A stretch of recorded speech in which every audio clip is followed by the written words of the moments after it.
Desde CESIDA creemos muy importante y muy necesario organizar el Pride Positivo de 2022, que esperamos que sea el primero de muchos, para visibilizar y dar voz a todas las personas con VIH, porque necesitamos ser visibles, necesitamos que se dejen de vulnerar los derechos de estas personas y necesitamos trabajar contra el estigma y la discriminación.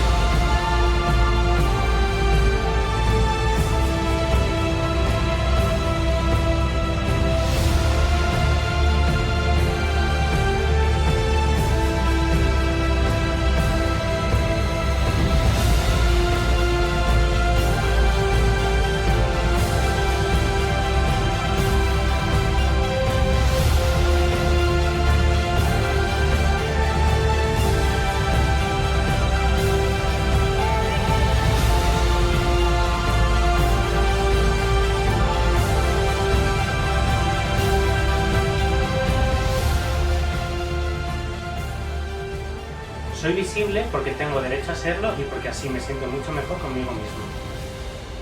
El haber tenido que vivir una parte de mi vida en el armario del VIH fue la peor experiencia de mi vida. Ser visible me sirvió para reconciliarme con mí mismo. La visibilidad es bastante complicada por el estigma social al que estamos expuestos y expuestas.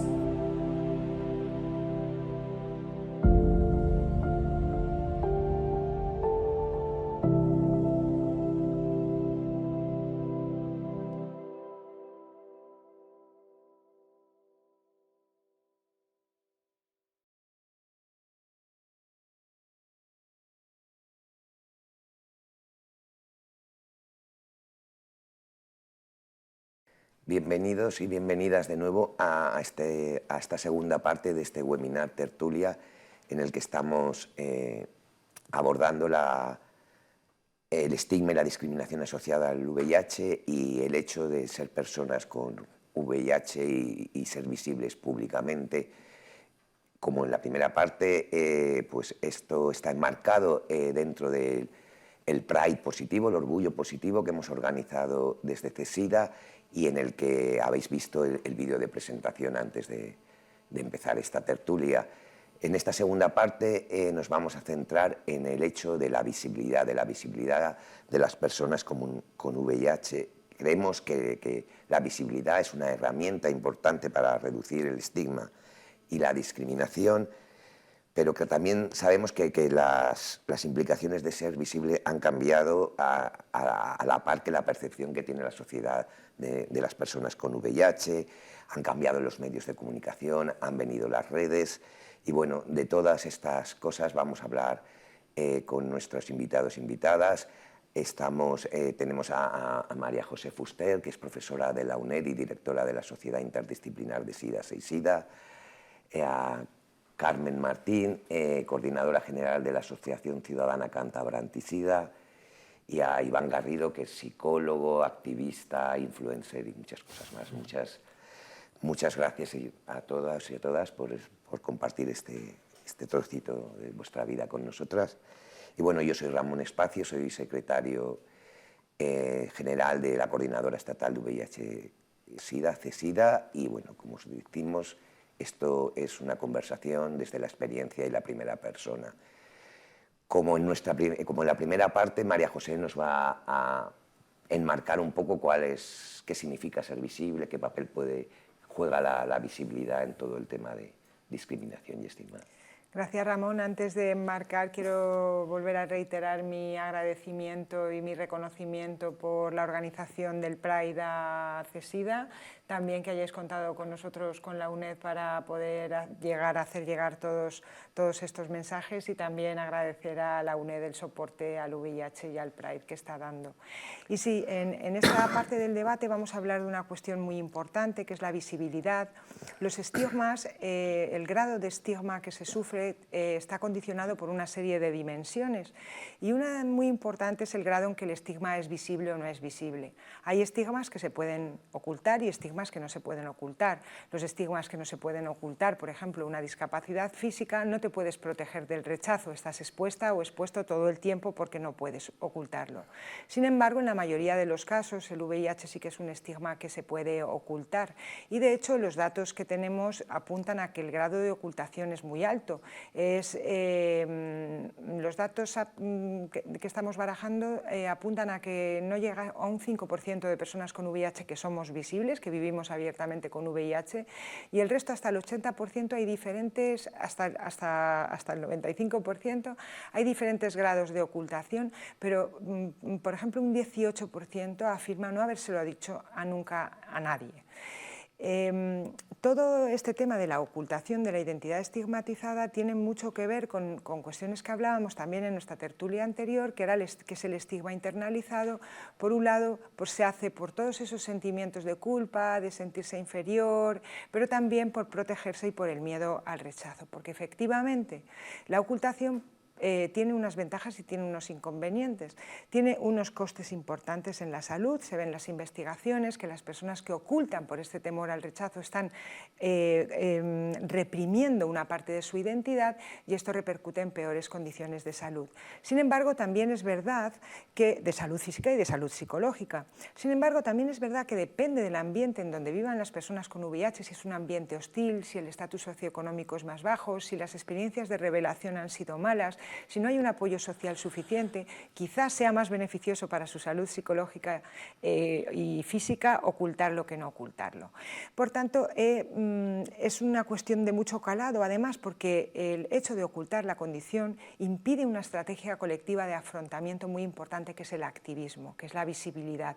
Y precisamente es el contacto, es el conocer las condiciones estigmatizadas y quienes lo padecen, lo que, según las investigaciones en psicología social, más ayuda a reducir el estigma. Así que sobre todas estas cuestiones es las que vamos a tener el placer de debatir con nuestros invitados. Ramón. Bueno, pues yo ahora la primera pregunta que os quería lanzar, bueno, también contextualizar, porque en el estudio que hicimos referencia a la primera parte de actitudes y creencias de la población española hacia las personas con VIH, creo que un dato, hablo de memoria, pero era el 63%, creo que, o más, de las personas encuestadas no conocían a nadie con VIH. Y cuando hablamos de que en España hay 150.000 personas con VIH, pues bueno, puede sonar un poco, pero yo hice la cuenta y entonces es que 1 de cada 300 personas en España vive con VIH. Entonces eso ya es que en tu manzana te toca alguno, ¿no? Es cierto que, bueno, probablemente en Madrid la proporción sea mucho más alta porque hay muchísima más población que en un pueblo, pero no se nos conoce y la gente no conoce el VIH. Y yo os quería preguntar si recordáis la primera ocasión en que fuisteis visibles públicamente en un medio de comunicación, en qué ámbito fue, por qué tomasteis la decisión y si hubo consecuencias. Yo sí lo recuerdo perfectamente. Decidí que hace muchos años, hace muchos, tantos como 24, 25 años, yo ya estaba en la asociación y hacía poquito que estaba, y iban a hacer una revista en un semanal y además se llamaba Sobrevivir al SIDA. Y yo pues la verdad es que a mí me apetecía porque entendía que para mí el estigma lo utilicé muchas veces como una escopeta cargada.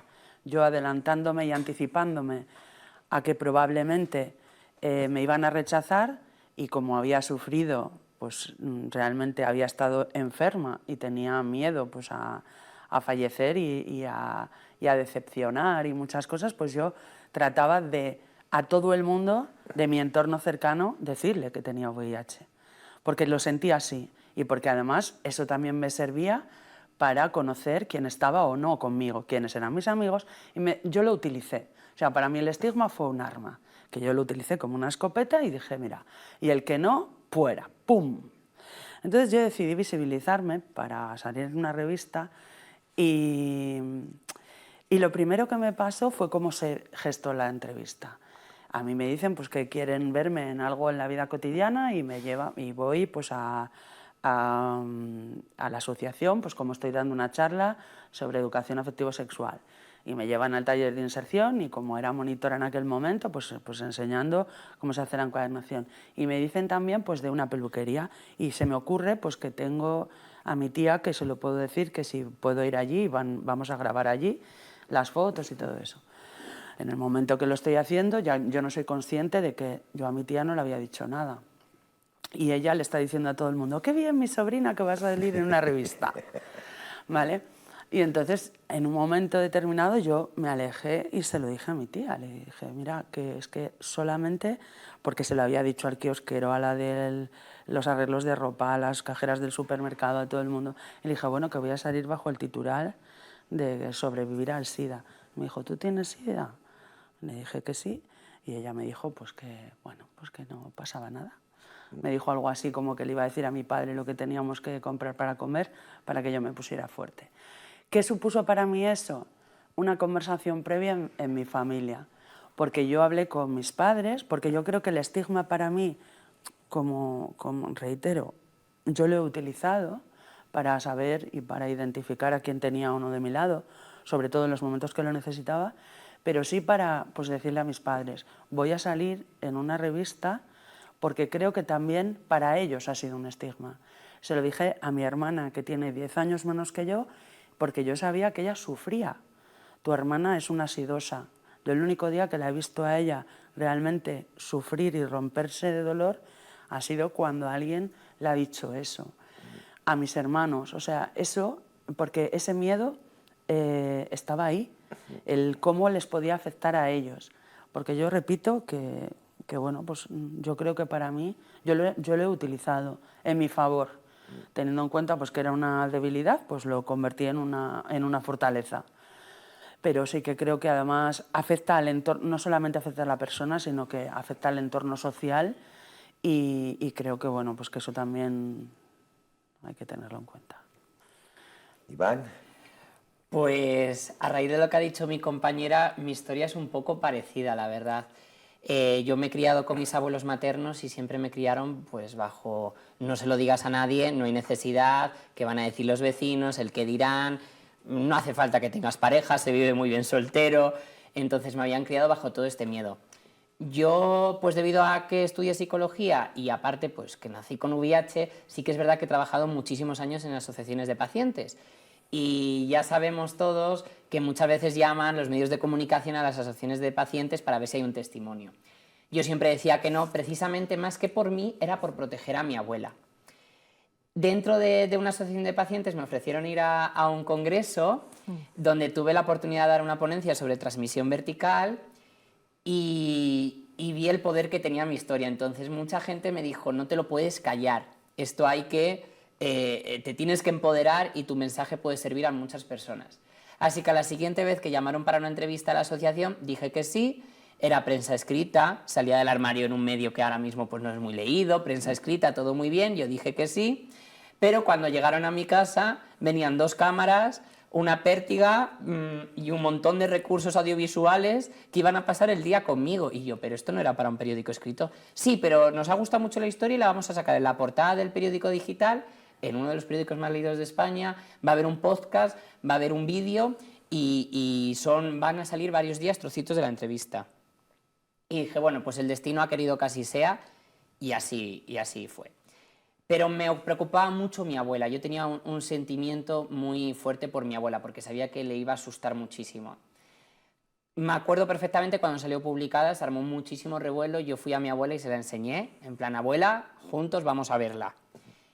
Y mi abuela empezó a llorar y me dijo, a ti te han dado un don y estoy muy contenta que lo estés divulgando.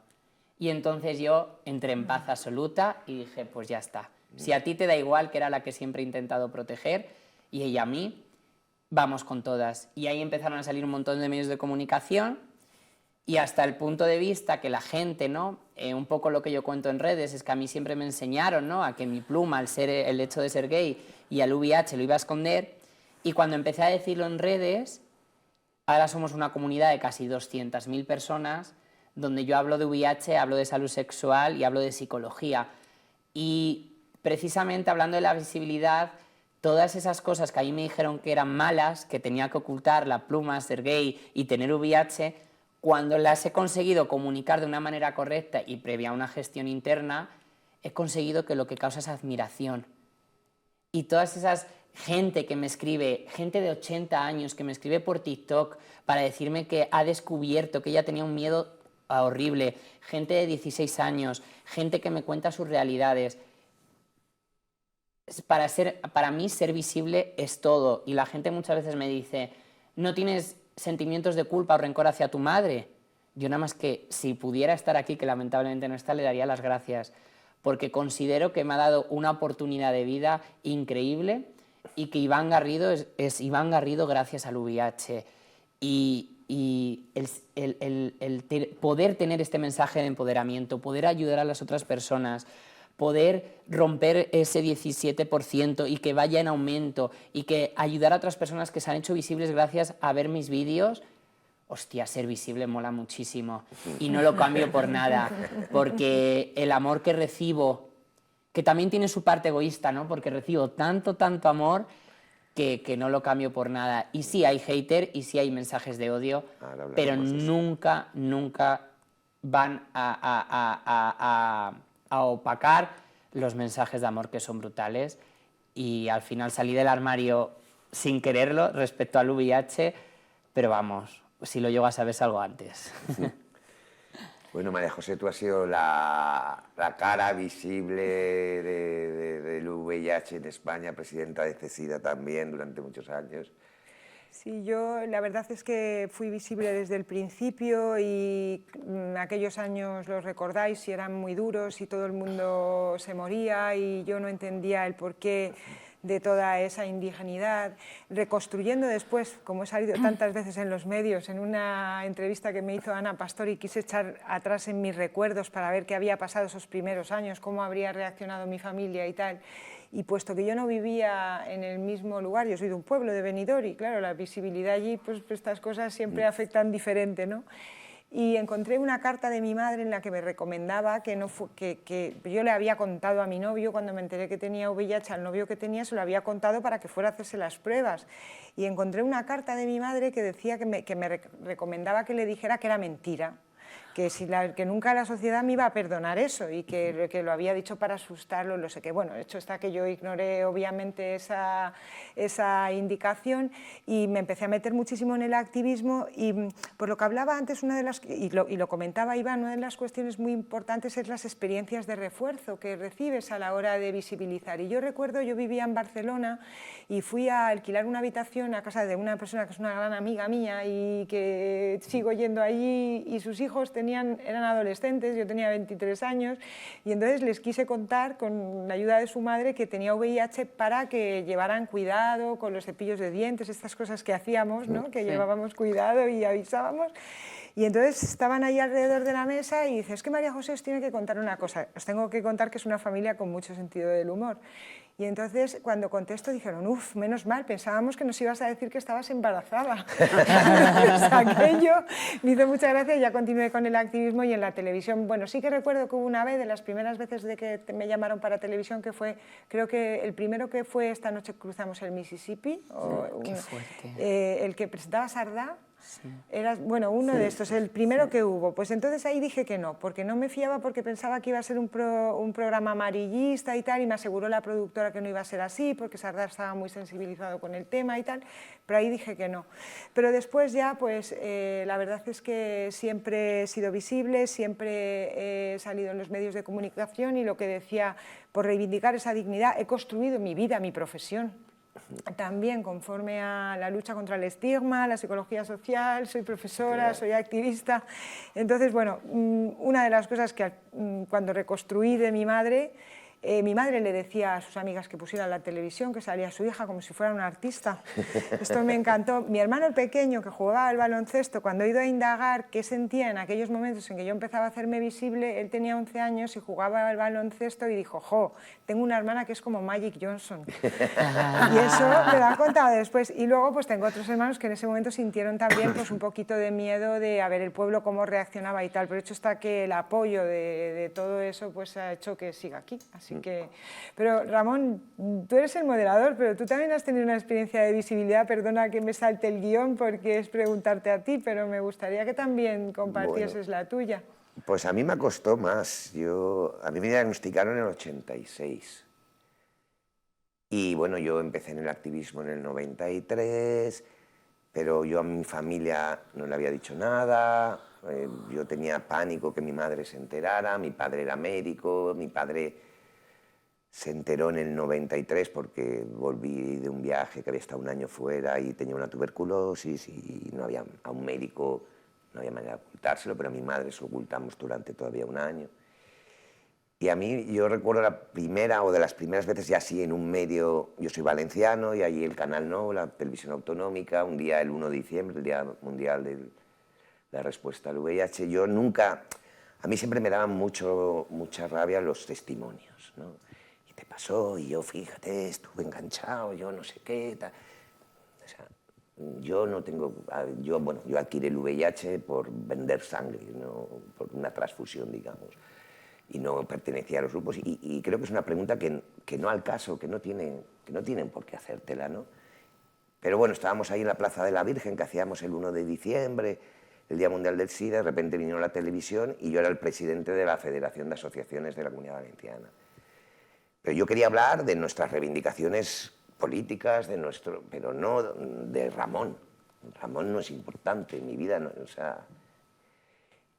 Pero bueno, al final, con el lío, pues nada, dije que llevaba 25 años viviendo con VIH, y bueno, acabamos todo el lío, yo me volví a mi barrio y me fui al bar que iba todas las tardes, ahí que estaba lo mejor del barrio, allí toda la peña, y me viene un conocido y me dice, tío, que yo no sabía nada de lo tuyo, tío, joder, tal, no sé qué. Y a mí me entró un ataque de pánico. Me entró un ataque de pánico, me fui a mi casa, me metí en la cocina, empecé a dar vueltas, porque además mi mujer es de un pueblo de Valencia, que tiene una heladería que conoce todo el mundo. Enseguida una empleada de la heladería llamó a los hermanos de mi mujer. Esto hará más de 20 años. Y fíjate lo de Ramón y tal. Y yo decía, pues yo mañana, al día siguiente íbamos al pueblo, y yo le decía, pues yo mañana no voy al pueblo, yo no voy. Y bueno, y luego mi mujer me dijo, pues sí que vamos, y nos paseamos el brazo por el paseo, lo cual me dio mucha confianza. Me sigue costando, y luego he sido presidente de CESIDA y he tenido que ser visible públicamente. Y yo digo con esto de la visibilidad que yo lucho por un día en que no sea necesario que seamos visibles. Ese es el ideal. Ese sería el ideal, y es por lo que tenemos que luchar, porque bueno, y lo contamos porque hay que contarlo, porque hay mucha gente que le ayudamos, que no se lo ha contado ni al tato, ni a su hermano, ni tal, y que lo vive con mucho dolor. Y ver a otra gente le puede ayudar, y porque políticamente tenemos que hacer muchas cosas todavía contra el estigma. Pero si no, yo siempre digo, esto sería como contar que tengo juanetes o tengo diabetes, ¿no? Pues lo cuento a mis colegas cuando toca, ¿no? Bueno, siguiendo con este debate, aquí estamos personas pues, de distintas generaciones. ¿Creéis que hay diferencia en lo que era contar que tienes VIH, pues, principios, mediados de los 90, como lo hiciste tú, o finales de los 90, con contarlo en 2022? Sí, es diferente. Hoy en día, que yo también, pues a veces conoces a alguien y se lo dices, es diferente. No, yo creo que hay más información y como que en la sociedad, independientemente de que tengan o no información, o de que sepan que cuando una persona que vive con VIH y tiene la carga viral indetectable, el virus es intransmisible y ya no te sienten como una amenaza.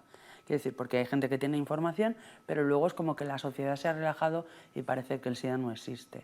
¿no? Porque tampoco se habla de forma así, en nuestras conversaciones cotidianas no hablamos del SIDA.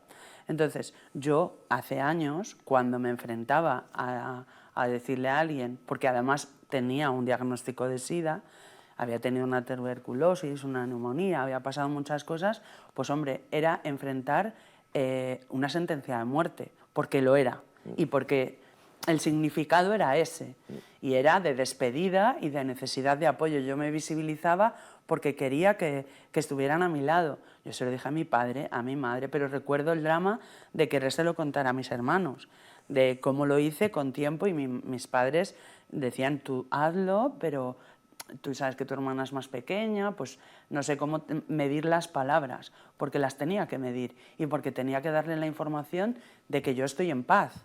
O sea, no te voy a decir qué drama, me muero, porque si doy ese mensaje, entonces mi hermana lo iba a tomar como un drama. Entonces trataba del mensaje, construirlo y sobre todo porque necesitaba. Yo desde el principio, tanto en el entorno familiar como en el de la pareja, pero luego te encuentras a personas, pues eso, la que era por aquel entonces mi suegra, que fue poco más que me llamaba sinvergüenza.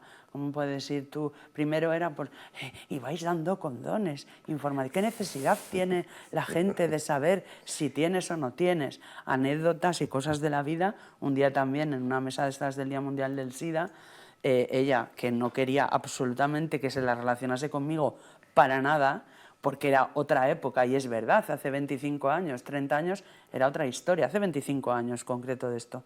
Y era otra cosa, le pilló Televisión Española porque pasaba por allí, porque estábamos en la plaza del ayuntamiento y había mercado, entonces ella pasó y como que me medio saludó así, como medio tal, y le viene una cámara de televisión y la pregunta, oiga usted, ¿qué le parece esto del VIH, el Día Mundial del SIDA? Y dice ella, que cualquiera lo puede tener en casa.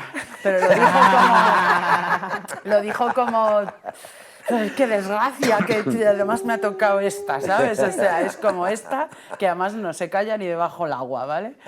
Yo creo que es necesario que seamos visibles, pero también es verdad, es que es total... O sea, yo lo digo, pero luego lo pienso, ¿no? Y cuando lo pienso, digo, claro, lo que es necesario es que el entorno no sea hostil, porque yo no me voy a visibilizar para ser el saco de las hostias de nadie.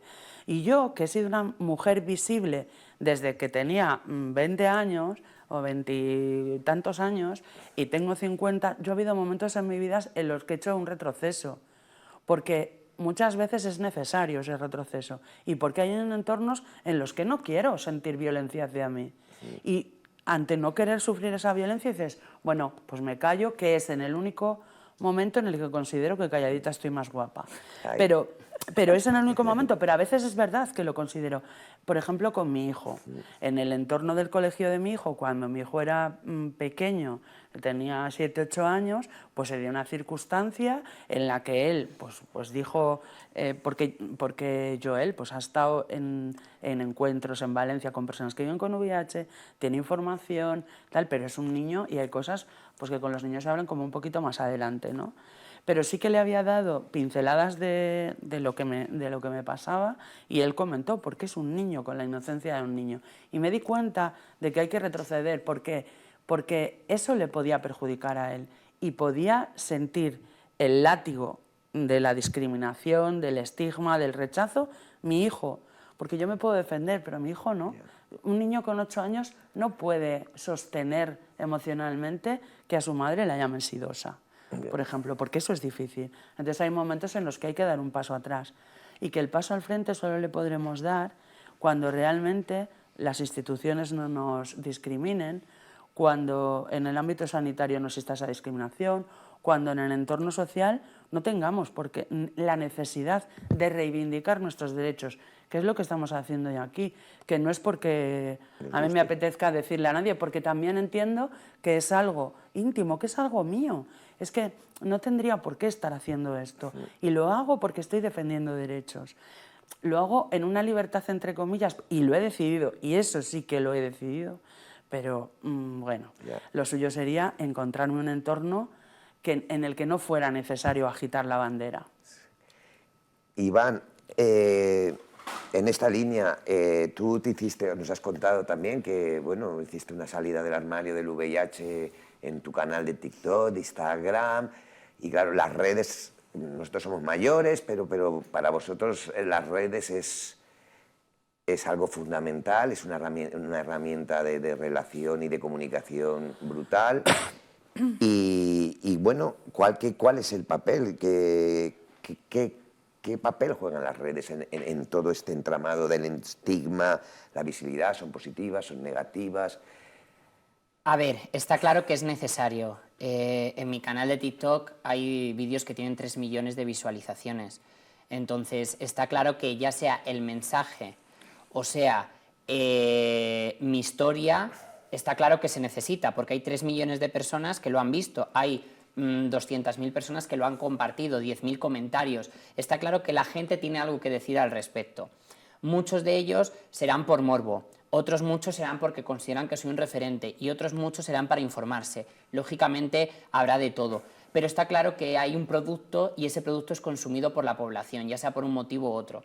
Entonces yo pienso que las redes juegan un papel súper importante porque ahora mismo es algo que todas las personas utilizan a la mano, que se utiliza todos los días, y al final lo que yo digo muchos en mis vídeos es: vas a pasar 30, 40 segundos viendo otros vídeos, quédate a ver el mío e infórmate, porque al final las redes juegan un papel pues, de intercomunicación mundial, ¿no? Antes estábamos hablando que me escribe mucha gente de Latinoamérica, también gracias a las redes se viven otras realidades. En Europa sí que es verdad que tenemos unos protocolos y unas leyes que, aunque quedan mucho por mejorar, nos protegen bastantes, pero hay en otros países que realmente lo están pasando muy mal. Y gracias a las redes te cuentan sus realidades, que no tienen acceso a la medicación, que poco a poco la carga viral va aumentando, los CD4, que son esas defensas que atacan el VIH, van disminuyendo, donde están esclavizados, donde les han captado sectas.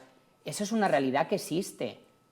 Y sí que es verdad que nosotros hablamos desde la visión europea, pero no nos olvidemos que está ahí África con un problema muy severo, que está Latinoamérica y que hay otros continentes incluso que el tener VIH va ligado a ser homosexual y la homosexualidad es una pena de muerte, que no nos olvidemos de esto. Entonces pienso que las redes llegan a todo ese tipo de población y hacen que nuestro mensaje sea diferido. Y sobre todo, antes de acabar, muy importante también un poco lo que decía la compañera, la sobreexposición. Aquí sobre todo hay que tener muchísimo autocuidado, porque yo recibo, como he dicho antes, muchísimo amor, y eso también es a veces peligroso, porque la gente me cuenta sus historias de vida, me llega muchísima energía, muchísimas pues personas que han nacido con VIH, personas que a través de un delito sexual tienen VIH, gente que tiene 80 años, entonces todo eso, la gente al ser un referente te llega toda esa información.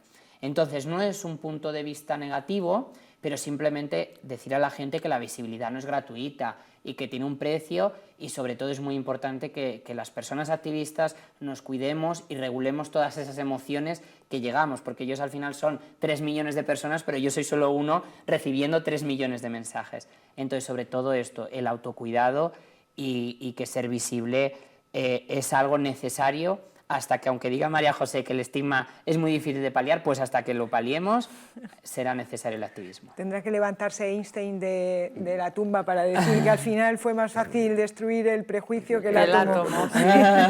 Bueno, pues se nos agota el tiempo, estaríamos aquí hablando horas. Muchísimas gracias a la UNED por prestarnos este medio de comunicación y estas instalaciones, y bueno, seguro que seguiremos hablando de estigma, seguiremos hablando de discriminación.